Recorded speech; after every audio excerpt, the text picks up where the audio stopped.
திராவிட முன்னேற்ற கழகத்தினுடைய அரசு சிக்கந்தர் மலைன்னு புதிய பேரை வைக்கிறாங்க, அதை ரசிக்கிறாங்க. சிக்கந்தர் மலைக்கு இவங்க பேரை வச்சுக்கிட்டு ராமநாதபுரத்தினுடைய எம்பி மேல போய் சிக்கன் பிரியாணி சாப்பிடுறாரு, அதை ரசிக்கிறாங்க. நெல்லித்தோப்புக்கு போய் நாங்க ஆடு வெட்டுவோம், கோழி வெட்டுவோம் சொல்றாங்க, அதை ரசிக்கிறாங்க. அதை எதிர்த்து எங்கேயுமே மாநில அரசு போகல.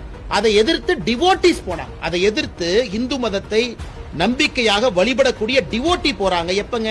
அக்டோபர் 2025, ஒரு மாசத்துக்கு முன்னாடி அவங்க போய் கோர்ட்ல ஆர்டர் வாங்குறாங்க, நெல்லித்தோப்புல ஆடு கோழி வெட்டக்கூடாது. இன்னைக்கு இவ்வளவு ஆர்வமாக தர்காக்காரங்க செய்யற வேலையெல்லாம் கோவிலினுடைய எக்ஸிகியூட்டிவ் ஆபீசர் பண்றாரு இன்னைக்கு. ஆனா அன்னைக்கு நெல்லித்தோப்புல போய் ஆடு வெட்டலாம், கோழி வெட்டலாம், இவ அப்செக்ட் பண்ணல, தமிழ்நாடு அரசு அப்செக்ட் பண்ணல. சிக்கந்தர் மலைன்னு பேர் சொல்றாங்க, தமிழ்நாடு அரசு அப்செக்ட் பண்ணல. அந்த எம்பி 100 பேர்த்த கூட்டு போய் சாப்பிடுறாரு, அப்செக்ட் பண்ணல.